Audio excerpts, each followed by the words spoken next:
Hey guys, what's up? It's Ripe again. In today's video, my rich, entitled neighbor expanded his property way beyond our property lines and transformed my yard. He claims that he owns half of my land. Here is what happened. Let's dive right into this story. The first one starts like this. 2 years ago, I was fired from my job due to supposed budget cuts, which left me financially on the verge of homelessness until the threat of a class action lawsuit encouraged them into giving us leavers a decent retirement package. Essentially, it was hush money. I went through more ups and lows than an American roller coaster that week, and by the end of it, the only thing I wanted was an escape. Along with my paycheck, pension and profits from selling my city apartment, I invested everything I had into a larger house about 20 miles out from civilization in any direction. That is, unless you counted small town taverns or gas stations. The first year was difficult, if not a bit lonely. But after a while, I settled peacefully into my isolation and became quite happy with my own company, often taking hikes around the local area when I was not doing renovations. Then my peace was shattered like glass when Steph arrived on my doorstep. I was just on the return journey from my morning hike when I saw a dust cloud moving closer through the forest. After rounding a corner, a black Range Rover came into view before quickly disappearing again down the dirt road towards my property. I thought it was very odd being remote, as I was very rarely seeing strangers apart from the occasional tourist or hiker. Getting closer to my house, I saw the car again. Two men stood by the open car as they looked over a map. Sensing their confusion, I approached them and offered directions, which was met with laughter. Both men were sharply dressed despite the heat. They were neither tourists nor hikers. The more dominant figure introduced them as Steph while they folded away the paper, saying that he was actually here for work. When I explained that I lived nearby, they seemed to get a little friendlier. The other man asked something about a neighbor to Steph, which he nodded agreeably to. Steph explained that he was the director of an entertainment company who had just bought land near to me, making us neighbors. When I asked what he planned to do with the land, he gave a quiet chuckle while tapping his nose. I guess I would find out. Over the next few months, I found out exactly what he was planning. The visit started small as more strangers arrived to walk, talk and make notes on their clipboards. Then, one morning, they drastically escalated when I was woken by what felt like an earthquake until I heard the noise from the outside. Builders and trucks swarmed the land like locusts, on occasion also using my land as an overflow parking lot or driving through it for access. I tried to be as understanding and chill as I could. I was not a confrontational person at heart, and I wanted to assume the best of my new neighbor. Though it gave me chills each day when I saw whatever structure they were building get bigger and more obscene. After some time, the metal monstrosity was completed, ruining the picture-perfect landscape of my home forever. I voiced some minor complaints over it to Steph in a less than critical tone when I saw him touring his new complex. He laughed it off casually and invited me to take a look around as well. As if my peaceful isolation could not get any worse, he told me he was gonna host this grand unveiling party for the project at the end of the week, which happened to be my birthday. He invited me to the party as well, and thinking back on the chaos of the construction,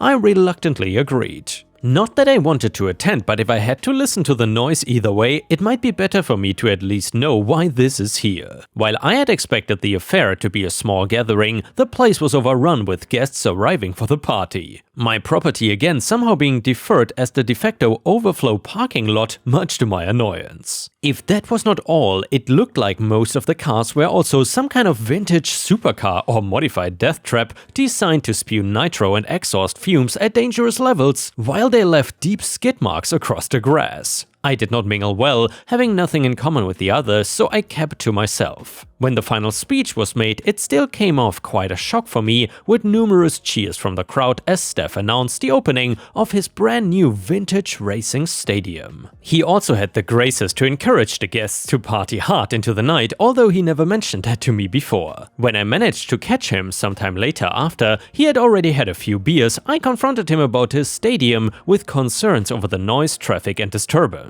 Seeing as now I lived less than a mile from this noise machine, Steph dismissed my concerns whether he cared or thought I was joking. He told me he could do as he liked on his land and looked forward to many years of happiness here. I stormed home after our conversation and headed to bed, though I failed frustratingly while the party next door was still going on. It was 2 a.m. when it finally started to die down, at which point I was all kinds of angry and depressed at my new situation. I considered whether or not I had a case to sue Steph, but never dreamt that I would actually be able to win over his company lawyers. I doubted I would even be able to sell the house for a fraction of the original price. I was resigned to my fate. The next morning, I awoke to find my property, as well as the fields around the stadium, in a complete mess. Plastic cups, broken bottles, and discarded cigarettes littered the mud like sprinkles on a cake. The once nourished green lands now ripped up and opened into muddy streaks from their rallies and joyrides. When I returned to the window after grabbing a stronger coffee, I saw Steph surveying the area with what looked like another contractor or surveyor type. Only this time, their attention seemed to be focused towards me than to their new stadium. I was too exhausted from the previous night to launch myself into another argument, so I left them to their business. If they needed me, they knew where I was. As I sorted through my mail that morning, I came across a notice from the military reminding me about my active service period coming up. It had totally slipped my mind after everything else this week. While I was less than thrilled to leave Steph fully to his own devices, I had no choice. My only concern was whether to tell him of my extended absence or not. In the end, being as remote as I was, I felt I had to reluctantly rely on my closest neighbor to keep my property safe from squatters or burglars, at least for my own peace of mind. I approached Steph mid-conversation, overhearing snippets of extended and parking before they noticed me and then stopped. Steph was surprisingly receptive to my request, if not a little too excited at the prospect of having the area to himself for a few months. When I gently queried about what he was working on, he actually showed me the blueprints which detailed an extension of his stadium for an overflow parking lot. He used the party as a test for a normal operational day and rightly found that the facilities here were inadequate. When I questioned whether the extension was really necessary, he was firmly stuck on the idea despite what it would do to the landscape. Seemingly a city boy at heart, he had no interest in preserving the nature around us, waving off my protests with ease. Imagine my horror when I returned to find my front yard transformed into a grotesque square of grey tarmac. It looked like Steph fully took advantage of my absence and made a few not-so-little adjustments to the area around his new stadium, forgetting the need to ask me to use and transform my land. And with more cars came more litter, noise and disturbance to my calm, setting off my stress to new heights. I couldn't even block it off as now the empty stadium was fully operational, leaving me to build up my frustration until I could catch him at the end of the day. When I did manage to catch Steph, he was confused at my question. According to him, he bought all the land around the stadium that I claimed I owned, and I was the person being unreasonable here. When I asked him to show me the deeds, he refused, telling me to take a hike. I don't know whether he believed his own BS, but he was certainly not losing any sleep over it either. Our confrontation left me furious, not only his brazen attitude thinking he could do whatever he wanted with my property, but also the fact that he had no remorse or guilt for his actions. I was only now coming to see Steph was a ruthless shark of a businessman and would happily burn any obstacles in his way. He left me no choice but to take further action. If he was not willing to negotiate terms peacefully, I would force his hand in court. After a few days of careful planning with my attorney, we were ready to act. I let him do the delivery to them so that I did not get into a heated debate or fight that would affect my claim. While I was told not to expect any immediate response, we did end up getting an invitation to discuss the lawsuit in a professional setting. Sadly, the closest or best they could do was the large staff room of the stadium. I was fully prepared to talk about this calmly and was ready to reach a settlement today if we got that far. What I was not prepared for was Steph and his attorney squad trying to scare me into rescinding my claim, belittling me and insulting the notion that I would challenge a company like this. This only made me more determined to see it through. Throughout the weeks of trials, Steph's silver-tongued attorneys controlled every step of the process, expertly navigating any obstacle like it was child's play. That was until his company's finances were put under the spotlight. An external auditor found some rather suspicious and rather large sums of money missing from his tax accounts, which all pointed towards the stadium. In a desperate and greedy bid to avoid paying taxes, Steph shifted his finances into building the stadium. This ended his winning streak and the judge soon found him guilty. His charges were listed as tax evasion, harassment and spoiling a protected natural area with a maximum fine of $250,000 and loss of the deeds to the stadium lands. After much suffering from my neighbor, I was now free and alone again. I rejoiced and eagerly watched the destruction of the stadium when the government cleanup crew came to take it apart. Though that still left a question of what to do about the parking lot, which was a little harder to excuse being a big grey square in the middle of nowhere. After telling my story to a few friends, one offered a surprisingly good idea to make the most of a bad situation. I opened the parking lot to the public so people from all over could come and enjoy the nature I see every day. And yeah, Ripe Stars, what would you have done if your neighbor decided to build a parking lot on your property while you are away? Honestly, even having the audacity of just thinking of doing something like this is just absolutely insane. These rich people are getting more and more entitled, it seems. Anyway, if you enjoyed the story, please don't forget to like the video and maybe even leave a comment because that would help me tremendously. And now the next one is another revenge story. My husband and I are students at a local community college. This semester has just so happened that our class schedules match perfectly, so we are able to carpool. After class today, we met up and began walking to our car in the second lot. We found excellent parking today, and we went to cross the crosswalk, as the only car traveling through the lot was way at the other end, having just turned in. We should have had plenty of time to cross, but the car suddenly accelerated at an alarming rate halfway through the parking lot and barely came to a screeching halt before hitting me. We are talking inches, people. My husband was understandably pissed off, but at my insistence he decided not to confront the guy. Even though the guy was yelling out the window as though it was our fault that he nearly hit me. Instead, the opportunity for petty revenge presented itself. Remember that excellent parking space we had? Well, it turns out that douchebag McA-hole wanted it, so we took our sweet time. Instead of throwing our bags in the backseat, we gently placed them in the trunk of my car. My husband decided to do a once-around inspection to check for any tires with low air and scratch marks. Then I realized that I had dropped my headphones from my purse when we placed our bags in the trunk. Oops, they were in my purse the whole time. Silly me. Mr. McA-hole was getting furious at this point, still yelling at us out of his window. New classes were starting soon, and if he didn't get into his spot soon, he would be late and all of the other spots in the lot were being filled. When we were finally satisfied that everything was in order for us to leave, another car came from the other direction, hoping in vain to catch our spot. So my husband, who was driving, pulled slowly out of our spot in such a way that it blocked Mr. McA-hole from entry, backing out at an odd angle towards him,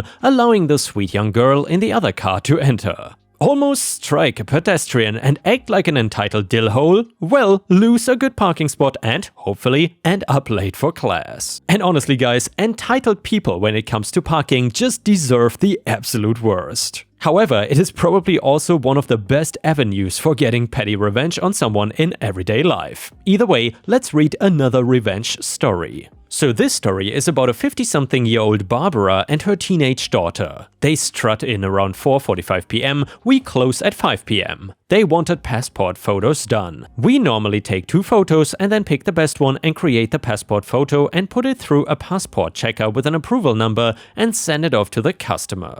It's literally a 10-minute process for digital, also 10 minutes for printed. The daughter asks to see her photo, so my colleague shows her and the girl cringes. Colleague takes another 2 photos. Same thing though, the teenager doesn't like them. I mean, that's what you look like, right? Not much will change if we keep taking photos. The colleague tells the pair, I won't take any more photos, we have enough here. So it's 7 images in total. Mommy then says we are paying customers. If my daughter does not like the photo, you will take a new one. Lol, what the hell? Anyway, she spouted on about how she needs her passport photos sent through tonight, all the while berating and belittling my colleague because, you know, the customer is always right. Energy. I walked over and offered her a refund and that we are okay without her belittling behavior. Especially now that it is 4:52 p.m. She refused a refund and just wanted the photos and reiterated that she needed them this evening. My colleague with red eyes tells me it's okay and that she will do them as she was doing prints at the time anyway and digital imaging afterwards. Then it's 4:56 p.m. and the colleague hands over the printed version and takes down mommy's details for the digital version to be sent through. The teenage daughter has been quiet.